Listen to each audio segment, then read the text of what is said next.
کہ راتوں کو اللہ کی نافرمانی کرنے والوں، نرم نرم گدوں پہ لیٹ کر سیریل دیکھنے والوں، نرم نرم گدوں پہ لیٹ کر فلمیں دیکھنے والوں، نرم نرم گدوں پہ لیٹ کر زنا کے مناظر دیکھنے والوں، نرم نرم گدوں پہ لیٹ کر گانے سننے والوں، بتاؤ جب تم اللہ کی نافرمانی کرو گے تو تمہیں سکون کی نیند کیسے آئے گی؟ اچھی طرح یاد رکھنا، جو لوگ اللہ کی فرما برداری کرتے ہیں ان لوگوں کو تو گرم ریت پر بھی نیند آ جاتی ہے۔ ایک بزرگ فرماتے ہیں جب رات کو مجھ سے کوئی گناہ ہوتا ہے تو صبح اس گناہ کا اثر میرے بچوں میں مجھے نظر آتا ہے، میری سواری میں مجھے نظر آتا ہے۔ لوگوں نے پوچھا وہ کیا؟ کہا رات کو اگر میں گناہ کرتا ہوں تو صبح میری اولاد میری نافرمانی کرتی ہے، صبح میری سواری میری نافرمانی کرتی ہے۔ پتہ چلا اولاد غدار یوں ہی نہیں ہوتی، ہر اولاد کو ماں باپ سے پیار ہوتا ہے۔ جب تم اللہ سے غداری کرتے ہو تو اللہ تمہیں صدمے دینے کے لیے بطور عذاب تمہاری اولاد کو تمہارا غدار بنا دیتا ہے۔ ورنہ لوگ آج کتنا پڑھا رہے ہیں، یہ پڑھا رہے ہیں، وہ ڈگری دلا رہے ہیں، لیکن بتاؤ کل کے ان پڑھ بچے، کل کے جاہل بچے ماں باپ کے جتنے وفادار تھے کیا آج کے پڑھے لکھے بچے اتنے وفادار ہیں؟ لوگ کہتے ہیں بچے پڑھے لکھے نہیں ہیں اس لیے بے وفا ہیں۔ میں نے کہا 50 سال پہلے اتنی بڑی ڈگریاں تھی نہیں مسلمانوں کے پاس بظاہر، پھر بھی بچے وفادار تھے۔ وجہ کیا تھی؟ ان کے ماں باپ خدا کے وفادار تھے، اللہ نے اولاد کو ان کا وفادار بنا دیا تھا۔ آج ماں باپ بچوں کو ڈگریاں بھی دلا رہے ہیں، انگلش بھی پڑھا رہے ہیں، ڈاکٹر بھی بنا رہے ہیں، وکیل بھی بنا رہے ہیں، انجینئر بھی بنا رہے ہیں، پھر کیا ہو رہا ہے؟ لیکن اللہ کے وفادار نہیں ہے ماں باپ۔ تو جو ماں باپ اللہ کے وفادار نہیں، اللہ نے ان کی اولاد کو ان کا غدار بنایا ہے، اللہ نے ان کی اولاد کو ان کا باغی بنایا ہے تاکہ تمہیں اللہ صدمے دے اور تمہیں بطور عذاب یہ بتائے ان بطش ربک لشدید۔ یاد رکھنا اگر اللہ پہاڑ تم پر گرا دیتا تو تم کو اتنی تکلیف نہ ہوتی جتنی اولاد کے ستانے سے انسان کو تکلیف ہوتی ہے۔ یہ بڑی بڑی بیماریاں یہ کس وجہ سے ہے؟ یہ اللہ کی نافرمانی کی وجہ سے ہے، یہ خدا کی نافرمانی کی وجہ سے ہے۔ دیکھو اپنے دلوں میں ٹٹول کر سوچو، اتنا بڑا مجمع ہزاروں کا ہے، بھائیوں کی بھی توجہ، بہنوں کی بھی توجہ، ارے ڈلک کے اللہ اکبر نرم نرم گدوں پر سوتے ہو، لیکن بتاؤ کیا دلوں کو سکون ہے؟ ارے لوگوں کو ٹاٹ پر سکون کی نیند آتی تھی، لوگوں کو گرڑی پر سکون کی نیند آتی تھی، لیکن تمہیں اتنے ایک ایک ہاتھ دو ہاتھ انچ گدوں پہ نیند کیوں نہیں آ رہی ہے؟ کروٹیں بدل رہے ہیں، دل بے چین ہے، دل بے قرار ہے، نیند کی گولیاں کھا رہے ہیں، لیکن سکون کی نیند کیوں نہیں آتی؟ وجہ یہ ہے کہ راتوں کو اللہ کی نافرمانی کرنے والوں، نرم نرم گدوں پہ لیٹ کر سیریل دیکھنے والوں، نرم نرم گدوں پہ لیٹ کر فلمیں دیکھنے والوں، نرم نرم گدوں پہ لیٹ کر زنا کے مناظر دیکھنے والوں، نرم نرم گدوں پہ لیٹ کر گانے سننے والوں، بتاؤ جب تم اللہ کی نافرمانی کرو گے تو تمہیں سکون کی نیند کیسے آئے گی؟ اچھی طرح یاد رکھنا، جو لوگ اللہ کی فرما برداری کرتے ہیں ان لوگوں کو تو گرم ریت پر بھی نیند آ جاتی ہے۔ میرے آقا صلی اللہ علیہ وآلہ وسلم کے دیوانوں، انسان کو اللہ جب کوئی نعمت دیتا ہے، انسان کو اللہ جب کوئی طاقت دیتا ہے، انسان کو اللہ تبارک و تعالی جب کسی نعمت سے نوازتا ہے تو اللہ تبارک و تعالی نعمت دینے کے بعد وہ نعمت دینے والا خدا ایک کنڈیشن رکھتا ہے کہ نعمت پانے کے بعد اگر تم میری نافرمانی نہیں کرو گے، کنڈیشن یہ ہے نعمت پانے کے بعد اگر تم میری نافرمانی نہیں کرو گے تو میں نعمت میں اضافہ کر دوں گا، نعمت کو بڑھا دوں گا۔ قرآن اس مضمون کو یوں بیان کرتا ہے لَإِن شَكَرْتُمْ لَأَزِيدَنَّكُمْ کہ جب تم میری نعمتوں پہ شکر کرو گے تو شکر کا مطلب صرف الحمدللہ کہنا نہیں ہے، بلکہ شکر کا مطلب یہ ہے کہ جب اللہ تمہیں نعمت دے تو اس نعمت کا تم مس یوز نہ کرو، یہ شکر ہے، تم اس کا غلط استعمال نہ کرو، یہ شکر ہے۔ اور اگر انسان نعمت پانے کے بعد جب اس نعمت کا مس یوز کرتا ہے، غلط استعمال کرتا ہے، اللہ کی نافرمانی کرتا ہے تو پھر اللہ اس نعمت کو بہت دنوں تک تمہارے پاس رہنے نہیں دیتا، بلکہ اللہ اس نعمت کو چھین لیتا ہے۔ نعمتوں میں بہت سی نعمت ہے، میں ایک نعمت کا ذکر کروں، نعمتوں کے اندر بہت بڑی نعمت ہے مال۔ مال اللہ کی عطا ہے، مال اللہ رب العزت کی بہت بڑی عطا ہے۔ مال ہوتا ہے تو انسان صدقہ بھی دیتا ہے، مال ہوتا ہے انسان حج بھی کرتا ہے، مال ہوتا ہے انسان مسجدیں بھی بناتا ہے، مال ہوتا ہے انسان مدرسے بھی بناتا ہے۔ غرض کہ مال بری چیز نہیں ہے۔ کچھ لوگ مال کو برا سمجھتے ہیں، میں سمجھتا ہوں کہ غالباً ان کو مکمل طور پر اسلام کی تعلیمات پر ان کی نظر نہیں ہے، اس لیے وہ مال کو برا سمجھتے ہیں۔ اگر مال برا ہوتا تو عثمان غنی اسی مال سے 2 مرتبہ جنت کیوں خریدتے؟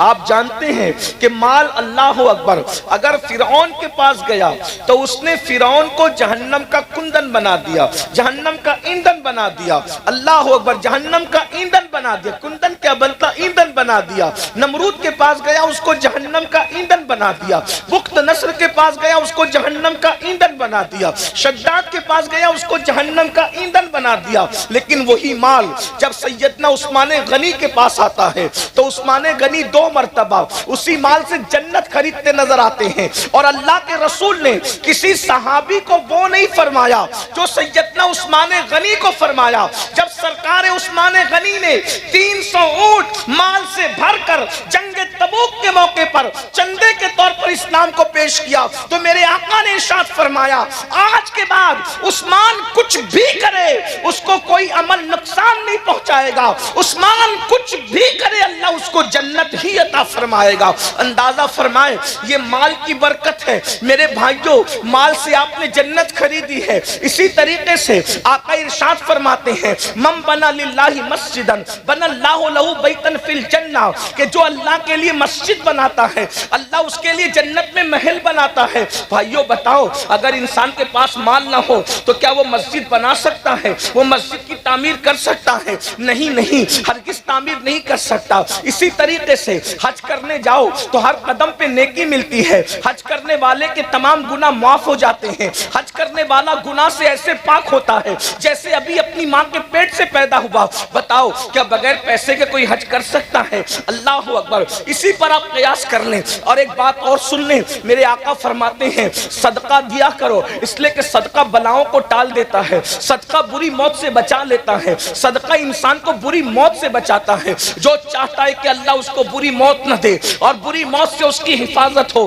تو آقا ارشاد فرماتے ہیں ایک ہاتھ سے صدقہ دو تو دوسرے ہاتھ کو خبر بھی مت ہونے دو۔ مال نہیں ہوگا تو کیا انسان صدقہ دے گا؟ تو یہ مال بہت بڑی اللہ کی نعمت ہے۔ اسی طریقے سے دوسری نعمت یہ جان اور جوانی جس کو کہتے ہیں، یہ بھی اللہ کی بہت بڑی نعمت ہے۔ اللہ اکبر۔ لیکن اب آئیے میں آپ کے سامنے ان دونوں نعمتوں کا ذکر کرنے کے بعد اب آپ سے پوچھنا چاہتا ہوں، مال سب چاہتے ہیں لیکن اللہ اکبر جب مال آتا ہے تو مال کا مس یوز کیا جاتا ہے، مال کا غلط استعمال کیا جاتا ہے۔ قرآن کہتا ہے ان اللہ اشتری من المؤمنین انفسهم واموالهم بان لهم الجنہ، کہ اللہ نے مومنوں کی جان کو، مومنوں کے مال کو جنت کے بدلے خرید لیا ہے۔ اب آپ سب کی توجہ چاہتا ہوں، پتہ چلا ہماری جان ہماری نہیں ہے، ہمارا مال ہمارا نہیں ہے، جان بھی اللہ کی ہے، مال بھی اللہ کا ہے۔ اور اللہ اکبر، آج کل کے مسلمان، اللہ اگر مال دیتا ہے تو مال کو اللہ کی راہ میں خرچ کرنے کی بجائے، گھبرائیے گا مت، میں کوئی چندے کی تمہید نہیں باندھ رہا ہوں، میں صرف آپ کے دلوں کی تطہیر کے لیے، آپ کی افکار کے تطہیر کے لیے کچھ پیغام پیش کرنا چاہتا ہوں۔ اللہ اکبر، آج کے مسلمانوں کے پاس جب مال آتا ہے، آج کے مسلمانوں کے پاس جب جوانی آتی ہے تو مال اور جوانی کا مس یوز کتنا ہو رہا ہے۔ اللہ اکبر، آج پوری دنیا کے اندر جتنے جرائم، جتنے پاپ قوم مسلم کر رہی ہے، اتنے جرائم دنیا کی کوئی قوم کرتی نظر نہیں آتی۔ کتنے افسوس کی بات ہے، میں دلیل کے ذریعے سے اس کو ثابت کروں گا۔ اسی ہندوستان میں دیکھ لیں، ہندوستان کے اندر اللہ اکبر رمضان شریف کی کوئی اہمیت کیا دوسری قوموں کے نزدیک ہے؟ ہرگز نہیں۔ رمضان شریف کی اہمیت صرف مسلمانوں کے نزدیک ہے، دوسری قومیں رمضان شریف کا احترام نہیں کرتی، اس کی عزت نہیں کرتی، بہتوں کو تو پتا بھی نہیں کہ رمضان شریف کیا ہے۔ لیکن ایک بات پر ہمیشہ غور کرنا، توجہ کرنا، ایک بات پر ہمیشہ غور کرنا کہ اللہ اکبر جتنی نئی فلمیں آتی ہے، کوئی بھی نئی فلم رمضان شریف کے اندر نہیں آتی ہے۔ یا تو رمضان شریف سے پہلے آتی ہے یا تو رمضان شریف کے بعد آتی ہے۔ آپ ہمیشہ غور کرنا، کوئی بھی نئی فلم آپ کو کبھی رمضان شریف میں، ہندوستان کی بات کر رہا ہوں جہاں مسلمان لوگوں کے کہنے کے مطابق صرف 25 کروڑ مسلمان ہیں، آپ مجھے بتائیں دوسری قومیں ہم سے 4 گنا زیادہ، یعنی دوسری قومیں 100 کروڑ ہے اور ہم ہندوستان میں لوگوں کے کہنے کے مطابق، حالانکہ اگر سچائی سے گنا جائے تو الحمدللہ ہم 30 کروڑ سے بھی زیادہ اس ملک کے اندر، اس ملک میں ہم 30 کروڑ سے بھی زیادہ، لیکن چلے جو لوگ کہتے ہیں وہی کہتا ہوں، 25 کروڑ مسلمان اس دنیا، اس ہندوستان میں رہتے ہیں، 100 کروڑ دوسرے سب مل کر کے رہتے ہیں۔ آپ سے پوچھتا ہوں رمضان شریف میں نئی فلم کیوں نہیں آتی ہندوستان میں؟ رمضان شریف سے پہلے ہی کیوں آتی ہے؟ رمضان شریف کے بعد ہی کیوں آتی ہے؟ اس لیے کہ ان کی سروے رپورٹ یہ ہے کہ جو بھی فلم ہٹ ہوتی ہے، جو بھی فلم کامیاب ہوتی ہے، وہ صرف مسلمانوں کے دیکھنے سے کامیاب ہوتی ہے۔ یعنی جتنا زیادہ ہندوستان میں مسلمان فلم دیکھتا ہے اتنا دنیا کا کوئی مذہب کا انسان نہیں دیکھتا۔ ہر مذہب کا آدمی زیادہ سے زیادہ سیٹرڈے یا سنڈے کو فلم دیکھنے جاتا ہے، لیکن یہ مسلمان ہے۔ اللہ اکبر! بتاؤ مسلمانوں، احساس کرو، جس قوم کے پاس قرآن نہیں وہ صرف چھٹی کے دن فلمیں دیکھتے ہیں، اور جس قوم کے پاس قرآن ہے، جس قوم کے پاس رحمان کا رشتہ ہے، جس قوم کے پاس آمنہ کے لال محمد الرسول اللہ جیسا نبی ہے، وہ قوم کس قدر فلموں میں ڈوب گئی، کس قدر وقت کا مس یوز کر رہی ہے، وقت کا غلط استعمال کر رہی ہے، جوانی کا غلط استعمال کر رہی ہے، دولت کا غلط استعمال کر رہی ہے، کہ فلمیں سب سے زیادہ کوئی دیکھ رہا ہے تو وہ قوم مسلم ہے، جوا سب سے زیادہ کوئی کھیل رہا ہے تو وہ قوم مسلم ہے، نشہ سب سے زیادہ اگر کسی کے محلے میں ہے تو وہ قوم مسلم ہے۔ عورتوں پر اللہ اکبر گندی نگاہ کے حوالے سے جتنا زیادہ بگاڑ ہمارے معاشرے میں ہے شاید ہی کسی کے معاشرے میں ہو، مگر سن لو اور اچھی طرح سن لو، آج کل کے نوجوان لڑکے یا دولت مند لوگ یہ سوچتے ہیں مولوی صاحب آپ کو کیا پڑی ہے، آپ دولت ہماری ہے، مال ہمارا ہے، جوانی ہماری ہے، طاقت ہماری ہے، اگر ہم برے کام کرتے ہیں آپ کا کیا بگڑتا ہے، ہمارا کیا بگڑتا ہے؟ سن لو، اللہ و رسول نے ذمہ داری دی ہے قوم کے علماء کو، قوم کے دانشوروں کو، اللہ کے رسول کے سچے امتیوں کو، کہ بلکہ ہر مومن کو یہ ذمہ داری ہے جب تم برائی کو دیکھو اسے روکو، زبان سے روکو، بلکہ پہلے تو ہاتھ سے روکو، طاقت سے روکو، زبان سے روکو، اور اگر زبان سے بھی نہیں روکتے تو کم سے کم دل میں برا جانو، اور جو دل میں برائی کو برا جانتا ہے یہ اس کے کمزور ایمان کی علامت ہے۔ اب مجھے بتاؤ جب تم برائی کو برا جانو گے تو یہ کمزور ایمان کی علامت ہے، اور جو برائی کو برا بھی نہ جانے تو کیا اس کا ایمان چلا تو نہیں گیا، اس کے ایمان کا طوطا اڑ تو نہیں گیا، ایمان کا پرندہ اڑ تو نہیں گیا؟ اب مجھے بتاؤ میرے بھائیوں، آپ کہتے ہیں مال میرا ہے، تکلیف آپ کو کیا ہے؟ جان میری ہے، تکلیف آپ کو کیا ہے؟ تو سن لو، اچھی طرح سن لو، کنویں میں گرنے والے کو بچانے کی ذمہ داری دیکھنے والے پر ہے کہ نہیں ہے؟ سڑک حادثے میں اگر کوئی بس سے ٹکرانے جا رہا ہو تو بولو بچانا اخلاقی فریضہ ہے کہ نہیں ہے؟ ارے نادان، بس سے ٹکرائے گا تو اتنا نقصان نہیں ہوگا، اللہ اکبر، کنویں میں گرے گا اتنا نقصان نہیں ہوگا، لیکن اللہ رب العزت کی نافرمانی کرے گا تو اتنا بڑا نقصان ہوگا کہ اس نقصان سے تجھے کوئی نہیں بچا سکتا۔ آؤ آپ کو بتاؤں، دولت اور جوانی کا مس یوز کرنے والوں، غلط استعمال کرنے والوں، وہ اللہ ہے طاقت والا، قوت والا، جو دینا جانتا ہے تو چھیننا بھی جانتا ہے۔ دولت کے نشے میں خدا کی نافرمانی کرنے والوں، جوانی کے نشے میں اللہ کی نافرمانی کرنے والوں، میرا اللہ ارشاد فرماتا ہے ان بطش ربک لشدید، تیرے رب کی پکڑ بڑی سخت ہے، تیرے رب کی پکڑ بڑی سخت ہے۔ سن لو، یہ دنیا کے اندر جو بڑی بڑی خبیث بیماریاں آتی ہے وہ گناہوں کی وجہ سے آتی ہے۔ آج کتنے جوان دیکھتے ہی دیکھتے کیسی کیسی بیماریوں کا شکار ہو رہے ہیں، اس کی وجہ گناہ۔ جہاں گناہ ہے وہاں فنا ہے. جو دولت کے نشے میں شادیوں میں لوگ ناچتے ہیں، شادیوں میں لوگ شراب پیتے ہیں، شراب تقسیم ہوتی ہے. آج آپ کے یہاں نہیں ہوتی ہوگی لیکن میں ہندوستان بھر کی بات کر رہا ہوں. رت جگہوں میں شراب بانٹی جاتی ہے. دولہے کے باپ کو دلہن کے باپ کو شرم نہیں آتی؟ جس شادی کی شروعات شراب سے کی جائے اس میں اللہ کی رحمتوں کا نزول کیسے ہوگا؟ لوگ کہتے ہیں کہ ہاتھوں سے مہندی نہیں چھوٹتی اور گھروں میں زگزگ شروع ہو جاتی ہے.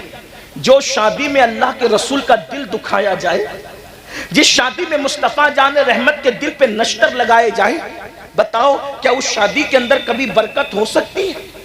ذرا غور تو کیجئے، کبھی سوچئے تو صحیح. عورتوں کا حال یہ ہے، وہ رت جگہوں میں ناچتی ہیں.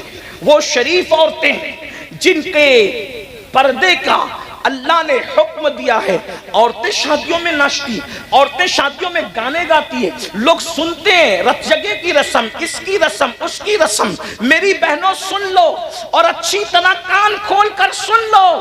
اللہ کے رسول صلی اللہ علیہ وآلہ وسلم نے ایک عورت کو زور سے بلند آواز سے قرآن پڑھنے سے بھی منع فرما دیا.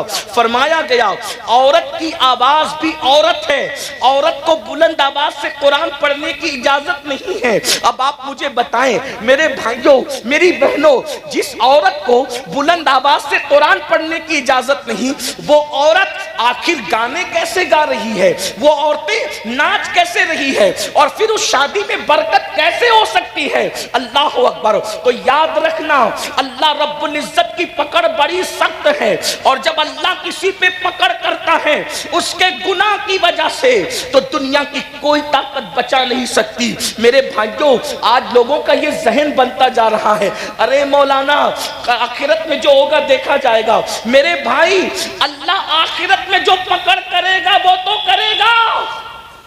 گناہ کی وجہ سے دنیا میں بھی اللہ پکڑ کرتا ہے. گناہ کوئی کرے اس کے گناہ کی نحوست اس کو مل کر رہتی ہے. ایک بزرگ فرماتے ہیں جب رات کو مجھ سے کوئی گناہ ہوتا ہے تو صبح اس گناہ کا اثر میرے بچوں میں مجھے نظر آتا ہے، میری سواری میں مجھے نظر آتا ہے. لوگوں نے پوچھا وہ کیا؟ کہا رات کو اگر میں گناہ کرتا ہوں تو صبح میری اولاد میری نافرمانی کرتی ہے، صبح میری سواری میری نافرمانی کرتی ہے. پتا چلا اولاد غدار یوں ہی نہیں ہوتی، ہر اولاد کو ماں باپ سے پیار ہوتا ہے. جب تم اللہ سے غداری کرتے ہو تو اللہ تمہیں صدمے دینے کے لیے بطور عذاب تمہاری اولاد کو تمہارا غدار بنا دیتا ہے. ورنہ لوگ آج کتنا پڑھا رہے ہیں، یہ پڑھا رہے ہیں، وہ ڈگری دلا رہے ہیں، لیکن بتاؤ کل کے ان پڑھ بچے، کل کے جاہل بچے ماں باپ کے جتنے وفادار تھے، کیا آج کے پڑھے لکھے بچے اتنے وفادار ہیں؟ لوگ کہتے ہیں بچے پڑھے لکھے نہیں ہیں اس لیے بے وفا ہیں. میں نے کہا 50 سال پہلے اتنی بڑی ڈگریاں تھی نہیں مسلمانوں کے پاس بظاہر، پھر بھی بچے وفادار تھے. وجہ کیا تھی؟ ان کے ماں باپ خدا کے وفادار تھے، اللہ نے اولاد کو ان کا وفادار بنا دیا تھا.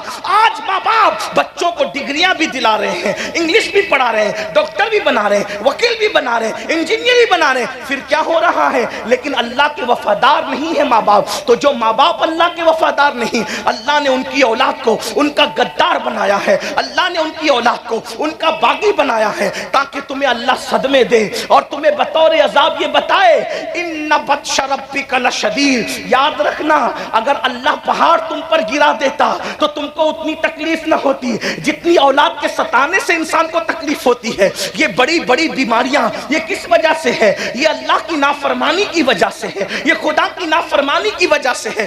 دیکھو اپنے دلوں میں ٹٹول کر سوچو، اتنا بڑا مجمع ہزاروں کا ہے، بھائیوں کی بھی توجہ، بہنوں کی بھی توجہ. ارے ڈلپ کے اللہ اکبر نرم نرم گدوں پر سوتے ہو، لیکن بتاؤ کیا دلوں کو سکون ہے؟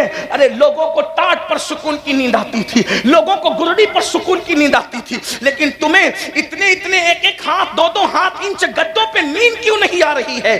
کروٹیں بدل رہے ہیں، دل بے چین ہے، دل بے قرار ہے، نیند کی گولیاں کھا رہے ہیں، لیکن سکون کی نیند کیوں نہیں آتی؟ وجہ یہ ہے کہ راتوں کو اللہ اللہ کی نافرمانی کرنے والوں، نرم نرم گدوں پہ لیٹ کر سیریل دیکھنے والوں، نرم نرم گدوں پہ لیٹ کر فلمیں دیکھنے والوں، نرم نرم گدوں پہ لیٹ کر زنا کے مناظر دیکھنے والوں، نرم نرم گدوں پہ لیٹ کر گانے سننے والوں، بتاؤ جب تم اللہ کی نافرمانی کرو گے تو تمہیں سکون کی نیند کیسے آئے گی؟ اچھی طرح یاد رکھنا، جو لوگ اللہ کی فرما برداری کرتے ہیں ان لوگوں کو تو گرم ریت پر بھی نیند آ جاتی ہے۔ لوگ سوچتے ہیں یہ گرم ریت پر نیند آنا تو بڑا مبالغہ ہے، میں نے کہا نہیں، یہ حقیقت ہے۔ کیا تمہیں نہیں پتا ایک مرتبہ روم کا ایلچی سیدنا فاروق اعظم کے پاس ایک خط لے کر کے آتا ہے، اور جب خط لے کر کے آتا ہے تو سیدنا فاروق اعظم کو ڈھونڈتا ہے، لوگوں سے پوچھتا ہے اے مسلمانوں تمہارے امیر کا محل کہاں ہے؟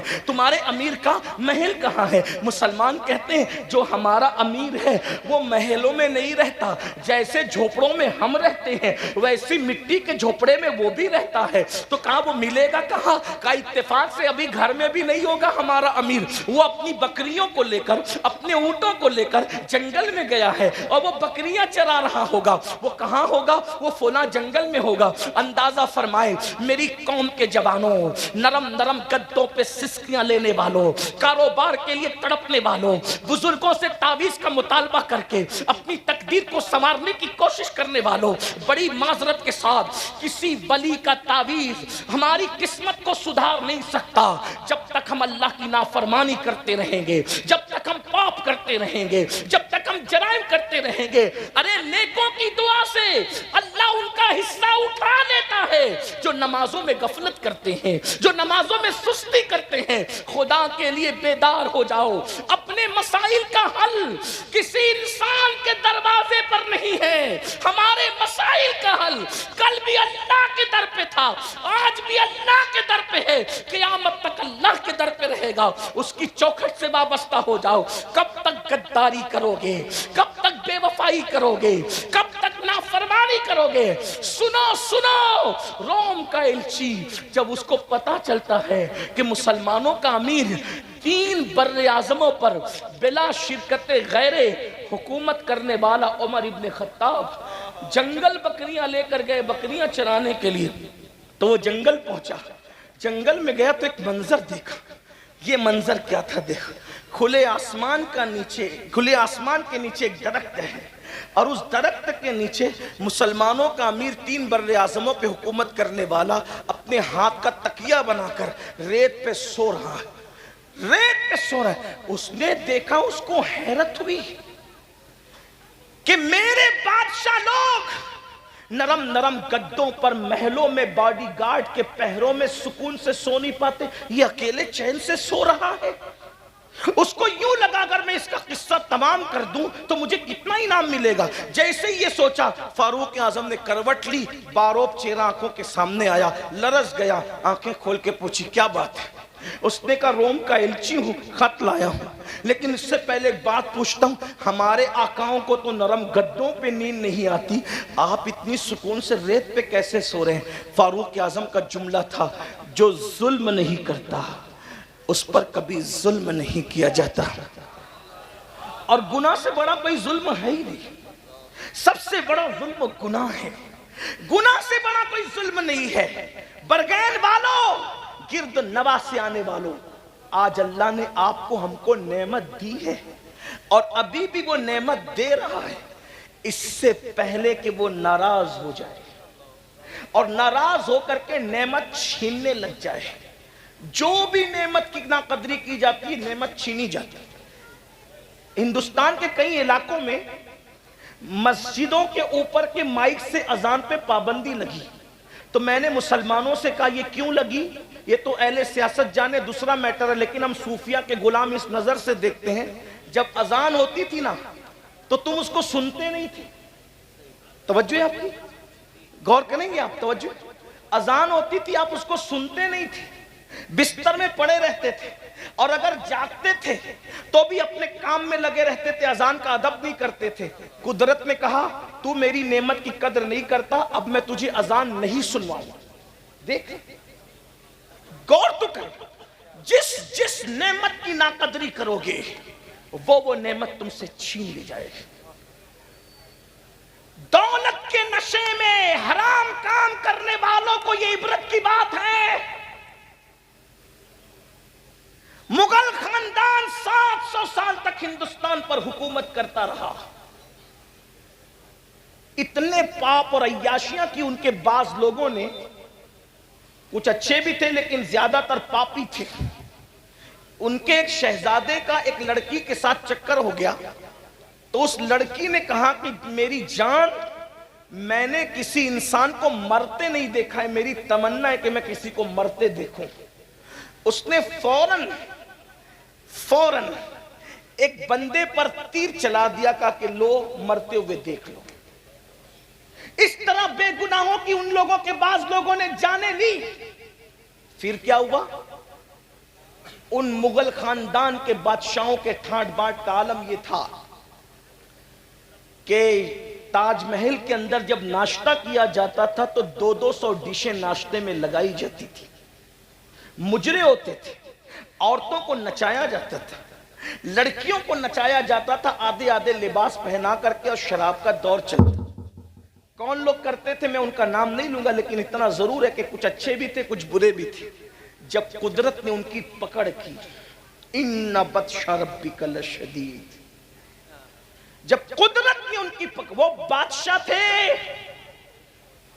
اپنی چند دکانوں پر اور چند پراپرٹیوں پر غرور اور گھمنڈ کر کے شادیوں کے موقع پہ اللہ کی نافرمانی کرنے والوں، خوشیوں کے موقع پہ اللہ کی نافرمانی کرنے والوں، کان کھول کے سن لو، اس سے پہلے کہ دولت کو زوال آئے، اس سے پہلے کہ عزت کو زوال آئے، اس سے پہلے کہ اللہ اکبر قدرت اپنی نعمتوں کو چھین لے، ذرا غور سے سنو، مغلوں کا حال یہ تھا کہ 200 ڈشیں،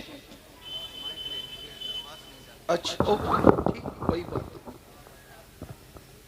آواز نہیں جاری، مائک ہاتھ میں لیتے ہیں، درود شریف پڑھ لیں، بلند آواز سے پڑھ لیں درود شریف، زیادہ دیر آپ کو نہیں سنانا ہے، تھوڑی سی بلند آواز سے پڑھ لیں درود شریف۔ اللہ رب محمد صلی اللہ علیہ وسلم، نحن عباد محمد صلی اللہ علیہ وسلم، صلاۃ و سلام علیک یا جد الحسن والحسین وعلی آلک و اصحابک یا جد الغوث الثقلین۔ جب ان کو زوال آیا، وہ 200 ڈشوں کے ناشتے کرنے والے بادشاہوں کی نسل کو جب زوال آیا تو حال یہ تھا، ان کا آخری بادشاہ جس کو دنیا بہادر شاہ ظفر کہتی ہے، حالانکہ بہادر شاہ شرابی تھا، میں یہ نہیں کہہ رہا ہوں، وہ عیاش تھا یہ نہیں کہہ رہا ہوں، لیکن کہہ رہا ہوں باپ داداؤں کے کیے ہوئے جرائم اولاد کو بھگتنے پڑتے ہیں، باپ داداؤں کے کیے ہوئے گناہوں کی سزا اولاد بھگتتی ہے، اور باپ داداؤں کی اچھائیوں کی برکتیں بھی اولاد کو مل کر کے رہتی ہے۔ ذرا توجہ کرنا، آج اپنی اولاد کو خوش دیکھنے والوں، اگر تاش کے پتے کھیلتے رہو گے، جوا کھیلتے رہو گے، شادیوں میں شراب تقسیم کرتے رہو گے، شادیوں میں خود ناچو گے نچاؤ گے اور اللہ کی نافرمانی کرو گے، تمہیں بھی تکلیف آئے گی، تمہاری نسلوں کو بھی تکلیف آئے گی۔ اللہ سے ڈرو، خدا کا ڈر اپنے دل میں پیدا کرو۔ ہم مسلمان ہیں، ہم مومن ہیں، رسول اللہ کے امتی ہیں، ذرا توجہ تو کرنا، جو باپ دادا کرتے ہیں اس کی گندگی بھی اولاد تک پہنچتی ہے، اور جو باپ دادا اچھے کام کرتے ہیں اس کی برکت بھی ان تک پہنچتی ہے۔ اب ذرا غور فرمائے، ذرا توجہ فرمائے، وہ 200 ڈشوں کا ناشتہ کرنے والوں کی اولادوں کو کون سے دن دیکھنے پڑے؟ آخری بادشاہ بہادر شاہ ظفر، اللہ اکبر، جب جیل میں ان کو ڈالا گیا تو بہادر شاہ ظفر نے کہا مجھے ناشتے کی عادت ہے، ذرا ناشتہ تو کرا دو۔ تو پتہ ہے کیا ہوا؟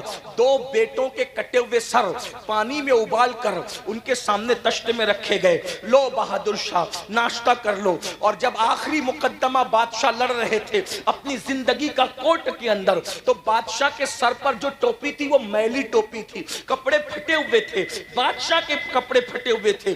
دنیا نے یہ عبرت انگیز تماشا دیکھا، اللہ اکبر، 700 سال تک کی جن کی حکومتوں کا سورج کبھی غروب نہیں ہوا، جن کے کر و فر کا عالم یہ تھا، بہنوں کی بھی توجہ، جن کی عورتوں کو دودھ اور چندن سے نہلایا جاتا تھا، جن کی عورتوں کو شادی میں اور خوشیوں کے موقع پہ بالوں بال موتی پروئے جاتے تھے۔ ہاں کچھ عورتیں تو مغلوں کی ایسی تھی، روزانہ ان کے نہانے کے لیے ہر دن نیا حمام بنایا جاتا تھا، نیا حوض بنایا جاتا تھا۔ جب مغلوں کی عورتیں چلتی تھی تو صرف ان کے کپڑوں کو زمین پر وہ نہ لگ جائے، ان کے دوپٹے اور ان کے دامن کو اٹھانے کے لیے درجنوں کنیزیں پیچھے پیچھے چلا کرتی تھی. میری بہنوں یاد رکھو یہ عیاشیاں کی گئی تھی دولت کی بنیاد پر, یہ عیش کیے گئے تھے, خدا کو بھلا دیا گیا تھا. کیا دین دکھایا قدرت نے کہ آخری بادشاہ اس خاندان کا چشم و چراغ, حالانکہ وہ آدمی ٹھیک ٹھاک تھا لیکن لمحوں کے گناہوں نے صدیوں کی سزا پائی کے طور پر جب وہ بادشاہ مقدمہ لڑ رہا تھا, میلی ٹوپی پھٹے کپڑے اس کے بدن پر تھے, اور جانتے کیا تھا, اس کے منہ سے کچھ بات نکل رہی تھی, ہاتھ سے کچھ اشارے کر رہا تھا. لوگ کہتے ہیں ہاتھ اور منہ ایک دوسرے کا ساتھ نہیں دے پا رہے تھے کیونکہ بادشاہ کو اتنی بھوک لگی تھی کہ وہ جو منہ سے کہہ رہے تھے وہ اشارہ کر نہیں پا رہے تھے. یہ حال دنیا نے دیکھا. اللہ کے بندو, کیا تم بھی یہی چاہتے ہو کہ اللہ تمہارے مال کو بھی اسی طرح زوال پذیر کر دے؟ جب بادشاہوں کو یوں زوال پہ لاتا ہے تو کیا تم عروج کی توقع رکھتے ہو, عروج کی تمنا رکھتے ہو؟ ابھی میں نے کہا کہ باپ دادا نیک ہوتے ہیں تو اس کی بھی برکتیں اولاد کو ملتی, اور پاپی ہوتے ہیں تو اس کی نوسط بھی اولاد کو ملتی ہے. کیا آپ نے قرآن نہیں پڑھا جب حضرت موسیٰ اور حضرت خضر ایک بستی میں گئے تو گرتی ہوئی دیوار کو انہوں نے تعمیر کیا؟ توجہ ہے, گرتی ہوئی دیوار کو تعمیر کیا تو حضرت موسیٰ علیہ السلام کو حضرت خضر نے یہی کہا کیا کہ ان کا باپ نیک تھا. مفسرین کہتے ہیں, بعض لوگ کہتے ہیں 10واں دادا نیک تھا, بعض لوگ کہتے ہیں 14واں دادا نیک تھا, بعض لوگ کہتے ہیں 22واں دادا نیک تھا. مجھے بتاؤ 22واں دادا نیکی کرے, 10واں دادا نیکی کرے, 14واں دادا نیکی کرے تو نیچے نیچے اولاد تک اس کو برکتیں نصیب ہوتی ہے. ارے اگر تم بھی نیکی کرو گے تو کیا اللہ اس کی برکتیں تمہیں عطا نہیں فرمائے گا, تمہاری نسلوں کو عطا نہیں فرمائے گا؟ کیا نہیں دیکھتے کسی خاندان میں اتنے ولی کبھی پیدا نہیں ہوئے جتنا مولا علی کی خاندان میں ولی پیدا ہوئے؟ اس کی وجہ یہ ہے کہ اس خاندان کی خاتون جسے دنیا سیدہ طیبہ طاہرہ عابدہ زاہدہ راکعہ ساجدہ نقیہ تقیہ زکیہ ام ابیہا فاطمہ الزہرا کہتی ہے, انہوں نے اتنی نیکی اختیار کی کہ ان کی نیکی کی برکت اللہ قیامت تک ان کی نسلوں کو عطا فرمائے. دیکھ رہے ایک خاتون کی نیکی کی برکت نے پوری نسل کو جہنم سے بچا لیا, پوری نسل کو. آقا ارشاد فرماتے ہیں اللہ نے فاطمہ کی اولاد پر جہنم کی آگ کو حرام کر دیا. ایک ماں اگر نیک ہو جائے, توجہ, ایک ماں اگر نیک ہو جائے تو قیامت تک اس کے سارے بچے جنتی ہو جائیں. توجہ, یہ حدیث ہے, یہ حدیث اہل سنت کی کتب میں ہے کہ فاطمہ الزہرا نے اتنا تقوی اختیار کیا کہ قیامت تک اس کی اولاد پر جہنم حرام ہو گئی. اسی لیے جو عند اللہ سادات ہیں, عند اللہ, اس وقت تک انہیں موت نہیں آئے گی جب تک وہ سچی توبہ نہ کر لیں. عند اللہ کی بات کر رہا ہوں, عند الناس تو بہت ہے, عند اللہ کی. علماء سے پوچھنا یہ عند اللہ کا مطلب کیا ہوتا ہے؟ یہ عند اللہ اتنا نازک ہے کہ اس پہ گفتگو کروں تو بہت سارے لوگ ناراض ہو سکتے ہیں, لیکن آپ کو علماء سے پوچھنا کہ عند الناس تو بہت, عند اللہ جو سادات اور جو عند اللہ ہے نا, پھر ان کو دیکھ کر بھی خدا یاد آتا ہے. ان کی سادگی جدا ہے, ان کے چہرے جدا ہیں, ان کا انداز جدا ہے. اور بیرگین والوں کو تو کہیں دور جانے کی ضرورت ہی نہیں ہے, جا کے میرے مہریرہ کے سرکاروں کی زیارت کرنا. ارے آج رونقوں کا یہ عالم ہے تو آل رسول احمدی کے زمانے میں رونقوں کا عالم کیا ہوگا, سرکار ابو الحسین احمد نوری کے زمانے میں رونقوں کا عالم کیا ہوگا, حضور اچھے میاں کے دور میں ان کے کردار کی اچھائیوں کا عالم کیا ہوگا. کہ وقت کا مجدد کہتا ہے کہ تیرے پلے میں اچھوں کا میاں آیا, وہ اچھے میاں آیا. ناموں سے رضا کے اب مٹ جاؤ گناہگار,